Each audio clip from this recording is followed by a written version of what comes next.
you guys, it's Karen and I'm here to talk Deciem, empties and fails. There aren't too many fails actually, but I've got 3, 6, 8 products to talk about, and then there are another 6 products that I just want to mention that are neither empties nor fails, nor are they favourites, but they are just things that I still have. And so I just wanted to let you know my thoughts on them. Okay, let's talk NIOD first. The first one is the multi-molecular, I can never say that word, hyaluronic complex. I talked about this in my haul and favourites because I've just bought a large bottle of this and I prefer this original product. Let's see, I can't smell the vanilla smell that I said I like. Let's see. No, I must have got used to the scent. But this one just feels more, there's just a tiny bit left in there. It feels a little bit more oily, although I believe this one is also oil free, but I loved this product. And as I said in that video, the haul and favourites where I've bought the new one, I'm going to see if I can find a way to buy this one, the original one, that isn't the version 2. So we will see, but I did definitely love that one. This is the Neck Elasticity Catalyst. I have done an update for you guys showing that there wasn't a massive amount of difference. Now, I did show that actually there was a softening of one line when I looked at the photos, but when I looked at videos side by side, there was no difference. And me looking in the mirror, I can't see any difference. I can see a difference in texture, but I can't see a difference in the wrinkles. I'm not saying that there wouldn't be if I continued to use this, but the problem with this is I really do not like this packaging at all. And in order to not get this packaging, I would have to buy the tube, and the tube is £78, maybe nearly £80. It's expensive. It's just not something that I've got a budget for. It would need to be the only thing I used, you know, but I do really like the product. I really think it feels lovely and I would really like it to be part of my overall regime.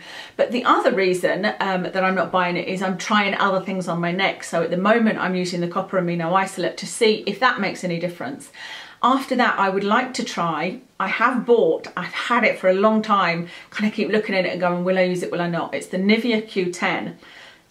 There's been a lot of reviews of that out there, of people that have seen amazing results. I've watched some review videos there. Before and afters look great on their neck. Some people are using it on their eyes. And I can see why. There is a good ingredient in it, but there's also a lot of alcohol and a lot of perfume in it. And so at first I wasn't even going to buy it. In fact, I replied to somebody's comment and said, no, I wouldn't use that. It's got alcohol and fragrance in it.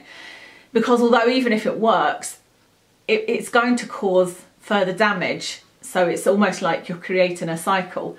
But I couldn't resist temptation when I saw it was on offer in Boots, so I bought it and I haven't yet used it. But anyway, after finishing the copper amino isolate and seeing if that's made a difference, I would then like to go on to try that. There is a point in all this. If I didn't have that and I wasn't using the copper amino isolate and I had no other thing to try for my neck, then I would probably invest in that £70 tube at some point, and I probably will in the future. I can see me buying it in the future because it felt like it did something, and I feel like my tan wasn't quite as choppy, you know, the way I get the white lines where I've sat like that and the tan has sort of gathered. I feel like that wasn't quite as noticeable. So it isn't a fail, it is an empty, but it's not something that I'm going to rush out and purchase just now. But when I do, I will be buying the tube because that's the packaging I prefer. And I think it's a big saving money wise as well, buying the bigger packaging. I have got the Survival 30, and this is, I can't believe this is run out actually. I didn't know it was even getting close to running out, and I went to use it in a video and I was squeezing it and trying to squeeze it onto my face. Nothing was coming out, and I ended up, you'll see, I ended up having to sort of wipe this over my face. I really like this, really enjoyed this. It's a lovely day cream, it's a lovely colour, although the colour doesn't, oh, I think I might have just thrown a drop on the floor onto my beige carpet. The colour doesn't translate as any colour on your skin, it just blends out to nothing. But it's a really nice feeding product. It feels as good as a makeup base, but it's not drying, it's not a matte finish, it feels like it gives you some moisture. Great ingredients. Yeah, I'd be happy to use this. Again, it's back to, it's quite an expensive product and doesn't last that long, and it's something I use an SPF 30 every day. And I have got products that I enjoy that are a lot less expensive. But one of the things that would prevent me again from getting this is the packaging. And I know that on the ordinary bottles, people are saying, well, you know, if they change the packaging, it maybe wouldn't be as inexpensive, but this one is not inexpensive and it has the same messy packaging. It just wasn't easy to use. It wasn't fun to use. And so for just the reason of the packaging, I wouldn't repurchase this, but I do love the formula. Final empty is my copper amino isolate. I'm really surprised that this is empty. Firstly, this says activator, and the way I read the instructions was to pour this one into the other bottle, and the other bottle was just had a little screw-on lid. But I thought that can't be right. Surely it's to put it in here and then you use the dropper. Anyway, I can't believe how quickly this ran out. 3 weeks and this has run out, and I think partly it's due to I would be using the dropper like this, dropping it on my face, and it's so liquidy that it would just run down, and it would run right the way down my chest. Then one of my lovely viewers suggested using a brush, which I did, and that was a much easier way of using it. But I used it for a couple of days with the brush, and then there's literally nothing left in here at all. Oh, I've got 1 drop come out there, and maybe 2. So I have ordered some more of this simply because I don't think 3 weeks is enough to test anything. So my opinion at the moment is that it's not an essential part of my routine. I didn't love using it. There's nothing pleasurable about using it particularly. It's okay. It's just very, it's like putting water on your face, I feel. And as I talked about in the video when I reviewed this, I gave my first impressions review of this. It worked amazingly on blemishes, and so I would kind of like it to be something that I could have in for those times when I might have a blemish, but it doesn't keep that long, I don't think, so that wouldn't be something I could do. To be honest with you, this is an item I didn't want to purchase again. Well, I say purchase again, I was sent this one, but it's £38 for this 1% 15ml pot. And I didn't really want to purchase it. And at first I was like, no, I'm just gonna move on and then I'll do the review. But I just thought it seems ridiculous to me to say this is my review after using it for 3 weeks. It's just not enough. Even if I get only another 3 weeks out of the next one, that 6 weeks seems a bit more acceptable. And so this is one of those products that I really am doing just for YouTube, because I haven't, like I said, enjoyed using it. I haven't seen any amazing results from it, and I seem to be the odd one out in that respect. Everybody seems to love this. I don't feel like it's done anything amazing for my skin other than that breakout, so as a wound healer. And it may be something that you wouldn't see until 3 months, you know, but I'm not going to keep on purchasing it enough to last me 3 months. Definitely not. I would love to try the 5%, but that's like £140 or something, and there's just no way. So yeah, unlike everybody else, I'm not raving about this, but I'll see how I feel and how the pictures look at the end of the 6 weeks, or maybe longer if I can actually use this with a brush and use it a bit more sparingly. On to fails, and the first one is this. This is the Salicylic Acid 2% solution from The Ordinary, and this is a fail for me. You can see I'm up to about there. I did a full review of this with before and after pictures, and I think I was using it to see if it worked on pores, and I also tested it on my chin to see if it would work on those little white bumps. I think there may have been some effect on the bumps, but not on the pores. And this is just, as an ingredient for me, is something I've tried to make work for me, and it just never has. And so it's not that this is a bad product. It's not that I'm saying I don't recommend this. I think for oily skin, it's definitely worth a try. My skin is now more normal oily as opposed to the crazy oily that it was before. And if it got really oily again, I might well give this another go. But for now, I'm just at the point where I'm like, salicylic acid is off my list. I keep on trying it and I just never find any benefit from it. So that's a fail for me. This is the Marula Oil, and this is a huge fail for me. And I didn't like it on my skin. It felt like it was clogging up my skin as soon as I put it on. I think if you have got extremely dry skin, you might love this. Dry skin without any problems with breakouts maybe, I don't know, but extremely thick. It just felt very, very thick and greasy, and I didn't like the feeling at all. So I decided to use it on my hair instead, because it can be used on hair. It made my hair feel greasy, and even if I just tried to put it on the ends, my hair would just feel greasy all over. And so then I started using it as a makeup remover. So I thought, right, okay, it's not going to work for that. What I will do is I'll use it when I'm in the shower. I'm going to put it on my eyes, rub it into my eyes, and take off, you know, my eye makeup in the shower. It worked okay for that, not brilliantly, because obviously it doesn't really emulsify. But I then dropped it in the bath and I was like, you know what, I'm glad, because I don't like this blooming oil. So Marula Oil for me is a big disappointment and a big no-no, but I'm sure there's somebody else out there that loves it. Next one, not a surprise, the vitamin C, 23% plus hyaluronic acid. I keep forgetting to use this anywhere else actually. Oh, so I've just opened the lid and it's all come out, so let's see what it's like on my hand. Let's just use that up. But it doesn't even feel nice on my hands. The problem with this is I can't use it mixed with anything. I've tried this mixed with oils, mixed with hyaluronic acid. I've tried it every which way using it on my face, and it just irritates the hair out of my face, which is not good. And it stings. It's not like a slight tingle, it really stings, and I immediately have to take it off. So my plan was to use it elsewhere, but like I said, I've just not remembered.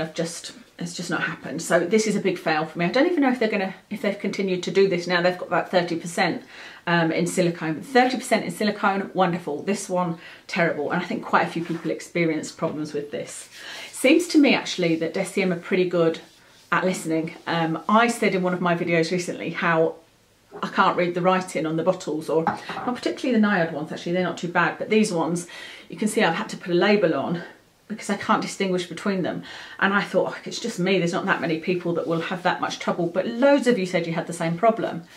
But somebody interestingly told me that there was a Facebook live Q&A with Brandon, I can't remember his name, and he had said that will be addressed. So they do seem like they're a company that listens to feedback. And I say that because of that information, and also because, you know, bringing out the new vitamin C product, bringing out the new Retinol in Squalane, they've obviously listened to the fact that most people were irritated by those products. Talking of the Retinol, this was a big fail as well. This is just a clear product, and I'm going to put this back on the top there because I just wouldn't put this on me at all now, because this is another one of those products like that vitamin C, 23%, that no matter which way I used it, I came out in a reaction, even if it was just itchy skin. And I really made a mess of my neck using this, so this was a fail for me, and not one that I'd recommend because I don't particularly have sensitive skin, and there are so many products out there with retinol and retinoids in them that don't irritate that. I don't think there's any need to get that, but I remember testing the new Retinol 1% in Squalane. Is it 1%? Yes, 1% in Squalane. Okay, that's everything in the empties and fails, but I have got, like I said, a few products here to just quickly whiz through and tell you that I still have and what I think of them. I've got a tiny bit left of the ordinary hyaluronic acid. This is neither a fail, it's not quite empty, so I don't want to throw it away. I need to use it up somehow, and I will do at some point, hopefully before it runs out. It's a product that I think is okay, and I think if I bought their new, the NIOD MMHC, and I've said that I prefer the older formula. If I could buy the older formula that was a bit more oily feeling to me, then I would probably stick with that. If I can't, then I would buy the ordinary one if I wanted to use a hyaluronic acid to hydrate my skin, because for feeling wise, I don't think there's much difference. Obviously the NIOD one is much more complex and much more sophisticated, but I do think this one is good.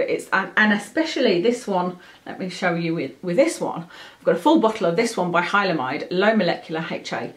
These two, no difference between them for me. I have used them both and I can't see any difference.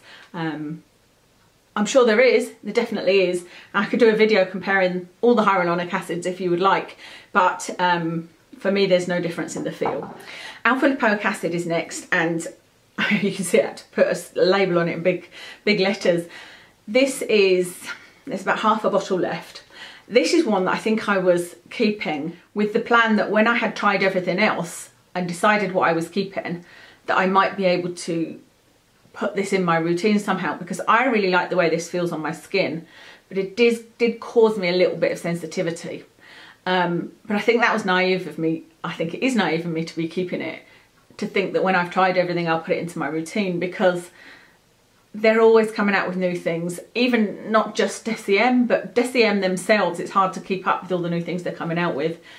And so I think I would like this as an ingredient in something else.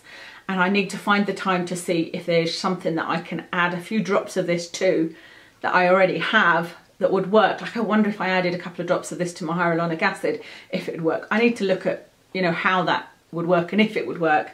But I did like it. It's quite a potent ingredient, and I know a few people had breakouts to that. This is the Squalane, and the irony is I don't like this, but I so far have enjoyed the feeling of the retinoid and even the retinol I used last night in Squalane. So I don't know whether it's the addition of the other ingredients in those products that I like, but just the pure Squalane I didn't love. But I know it's a good product. This is a good oil to use, and so I'm not just going to get rid of it. It's something that I will use at some point, and it is, from memory, this is one of the most stable oils, so it's not going to run out. This is the Matrixyl. I've got a little bit left of that, again, which is why I'm keeping it. Well, I'll probably keep the bottles anyway, to be honest, just so that I can refer to them. But this is something I really like. I really like the feel of it, but it just, I didn't feel like it did anything for my skin. And there's other things I wanted to try, but it's not a fail. This is the ascorbyl glucoside 12%. Is there any left in there? Yeah, again, see, I've got about that much left in there. And it's okay. It's a vitamin C derivative. What I don't have to show you here is the MAP, which is a vitamin C derivative. I like the one that's in vitamin F, the tetracyclopalmate, is it called? And then the MAP. This one would be my very last choice for a vitamin C derivative. It's just okay. But the MAP I really did like, and I will probably repurchase that at some point and include that in my evening regime. And the final one here, just to briefly mention, is the Rosehip Oil. This is one that you guys will know what I'm going to say. It smells like fish to me. It doesn't mean it's gone off. It just means that some of us, it smells like fish too. Oh, not so much now actually, but I got nose blind, as they call it, to the smell, and it went away, and I didn't actually smell it on my face either. But what I will say is, out of all of the oils that I've used from everywhere, I felt like I got the most out of this.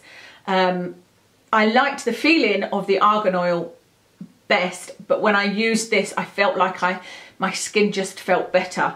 And so if I was going to use an oil, this would definitely be up there as a consideration. And I really did like their Rosehip Oil.